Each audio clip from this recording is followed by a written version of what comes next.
It was a cold day in Woking, the town where the Martians had landed all those years ago. Were there any left? Would they come back? When would the guy on the stage get on with his point? Suddenly, the stage split in two, a huge gorge formed, and out of it poured tons of water, covering the front row. And then inexplicably, they all reached under their seats and pulled out bars of soap and loofahs and started washing themselves. I'm thinking, oh my goodness, is this part of some strange Martian mind control technique? Has the invasion started? I'm getting out of here. So I run down the back to the door when another strange sight meets my eyes. It's a toilet or a John. And through the door comes Adam, full on Adam and Eve, fig leaf and everything. He sits on the John. I say, Adam, get out of the way. I'm trying to get out of here. Push Adam aside, run to the stairs. Another strange sight meets my eyes. There's two drums, two tom-tom drums, and playing them is the famous cricketer, Jeff Boycott, and what appears to be his son. It's like a mini Jeff Boycott, and they're both playing the tom-toms with cricket bats. I'm thinking, oh my goodness, what the heck is going on? And he says, in a rather bad northern accent, you can't come this way unless you play the tom-toms. I go, all right, Jeff, grab the cricket bats, have a quick go. You leap over Jeff, and we're back in reality. Okay, as you might imagine, there is a point to that silly story, and I'll come to that shortly. But firstly, I want to pull out 3 points that will help us think about our minds and how we can use them to memorize more information than we thought humanly possible, and to do it in a way that unleashes a love of learning in us and can also unleash a love of learning in children. So, the first point, our minds love vivid images. In fact, it's hard to forget a vivid image rather than hard to remember it.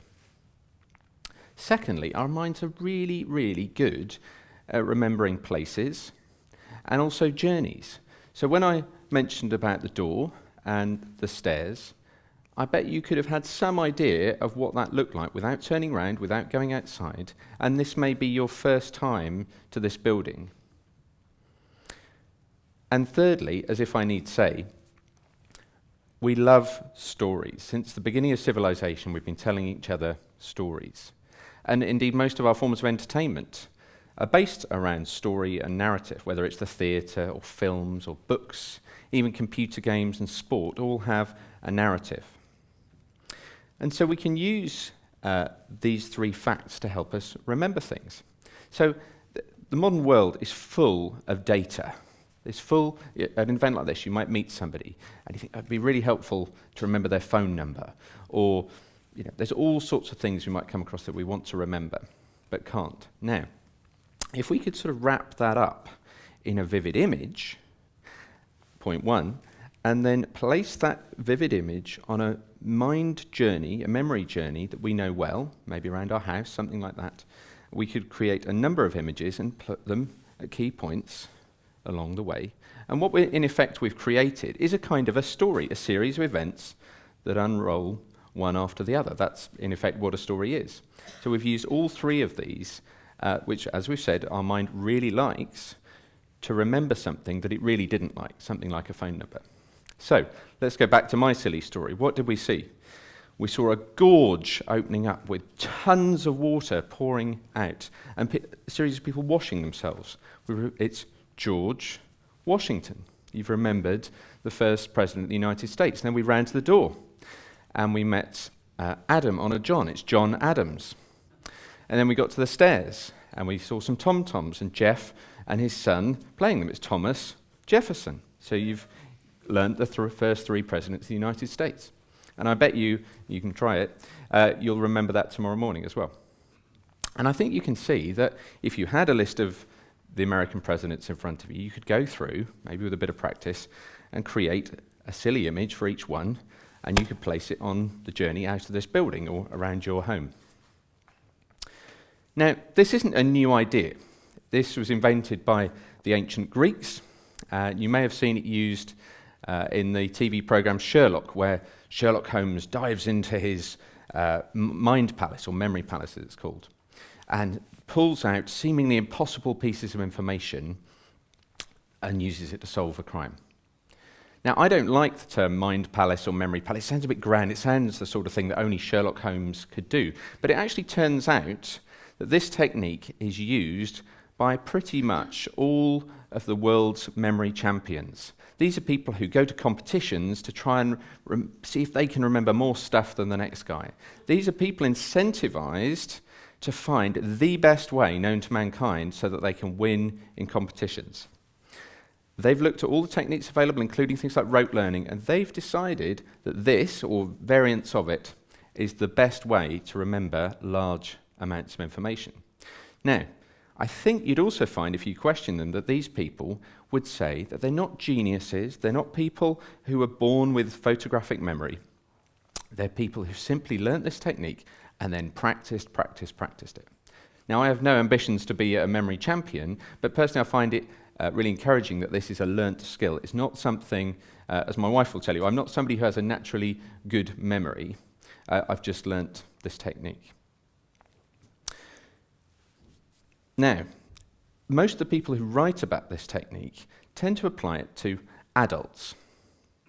But the people in our society who are most focused on learning and education are, of course, children.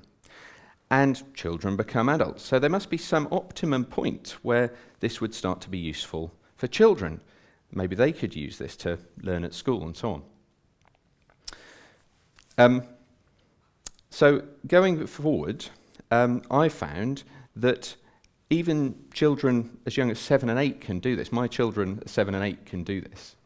And so I suspect that children as young as 5, somewhere between 5 and 12, I would guess, depending on the child, depending on the person teaching them the technique, would be able to do this and get some benefit. So, is it really worth it? Is it worth trying to teach kids this technique? When we start doing jigsaws, we probably start with the interesting bit, the reason we did the jigsaw, the dog's face, the train, whatever it happens to be.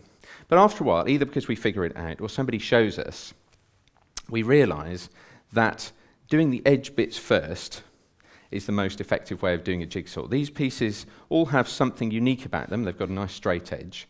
And when we put it together like that, we haven't done the picture, but what we have done is the edge tells us some important pieces of information. It tells us the shape of the picture. It tells us the size of the picture. And also, we're bought in. We want to complete the picture. And also, all those little bits hanging off the edge make it easier to put all the other bits in. Now, when we teach children a new subject, I rather suspect that we tend to go for the easy option and teach them the bits that will engage them, the interesting bits, if you like. And I'm sure it does engage them, because they are the interesting bits. That's great. But I wonder how that really serves them in the long run. Do they really remember those bits of information? Have we given them a context for the information? Have we given them the edge of the jigsaw? For example, if we're doing history, do we think that teaching them the Norman and Plantagenet kings would turn them off? Is that too boring? Or maybe if we're doing chemistry, maybe learning the useful top bit of the periodic table, that's too hard. I can't even imagine myself learning that, never mind teaching it to a child. Now, what got me really turned on to this technique is I read a short book called The Memory Palace by a chap called Lewis Smile. It's a Kindle book, very short. I read it in about an hour and a half, and it purported to teach you how to learn all the Shakespeare play titles in the order that they were written. And, I didn't have a particularly good memory, and I thought, okay, well, I'll give this a go. And I was, frankly, really surprised at the end of an hour and a half when I could do it. And the next morning, I was shocked that I could still do it.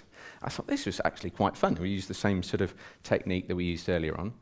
And I thought, I wonder, could my kids do this? So I asked my 7-year-old at the time, would you, I explained what I'd done, and said, would you like to have a go at this? And she said, yes, okay. So in 2 sessions, I taught her.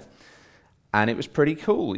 I have to say, I put my hands up, and I did wheel her out a little bit in front of family and friends, perhaps once too often to, reel them off, and she could go forwards and backwards and say the next one or the previous one if you asked her a play title. And it's pretty cool seeing a 7-year-old talk about plays like Troilus and Cressida and the life and death of King John, all the unusual ones that lots of people haven't even heard of. And it was pretty cool. What happened next really got me interested, because she then went into school to get her next reading book sometime later and came across a book called Midsummer Night's Dream.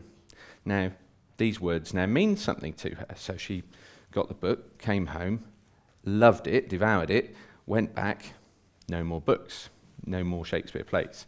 So my wife Sarah went and found an online bookshop and got the rest of the set, and she devoured all of them. Well, I think there's about 17 in the set, and she just ate them up.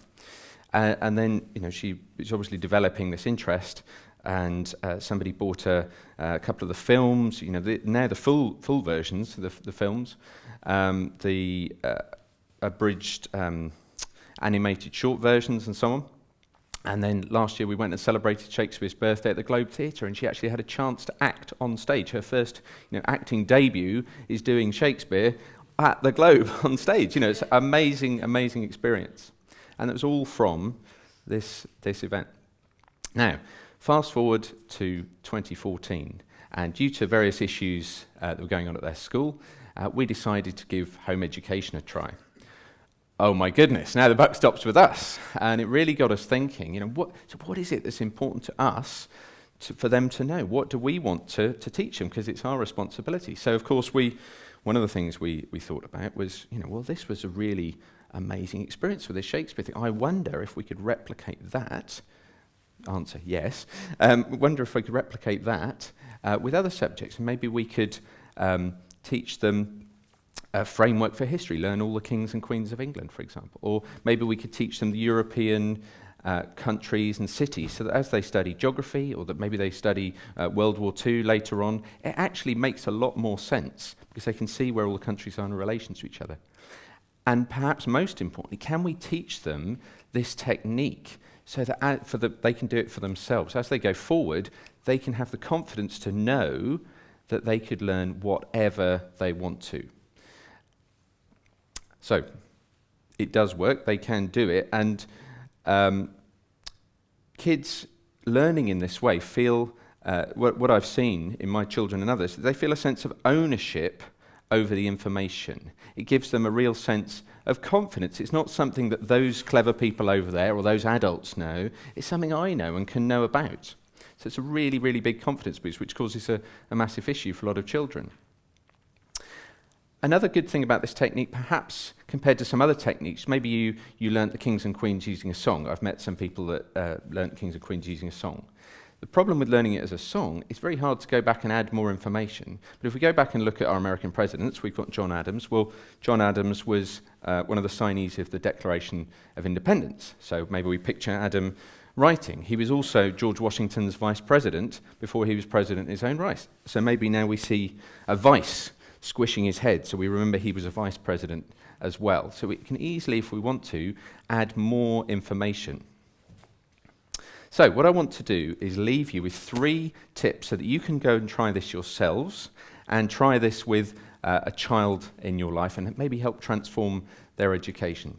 Firstly, keep it simple. Maybe pick something that you would like to know, but it's not really critical for you to know, the sort of thing you'd like to wheel out at the next pub quiz. So maybe pick 10 things, create a silly image for each one, and before you say, oh, I'm not very creative, if you look online, practically everybody, including me, says, oh, I'm not very creative, I can't do that.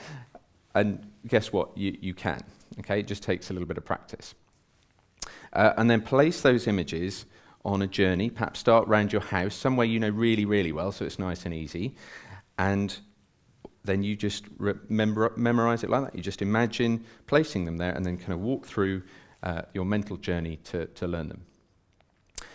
Secondly, you're going to have to rehearse it, and this often gets left out when people explain this technique, so I don't want you to go away disillusioned. There is a little bit more work to do than that, because when you first learn, you feel, yeah, I couldn't forget that, but actually it does fade a little bit. So it's not like rote learning, where you have to kind of pummel your brain into submission, reading the list over and over. No, you've got your little journey, but maybe later on the next day, you'll have to just go through your journey in your mind's eye, and then maybe the day after, and then a week after, and then a month after, and it kind of spaces out. And after about 6 months doing that sort of thing, just spacing out like that, it tends to stick.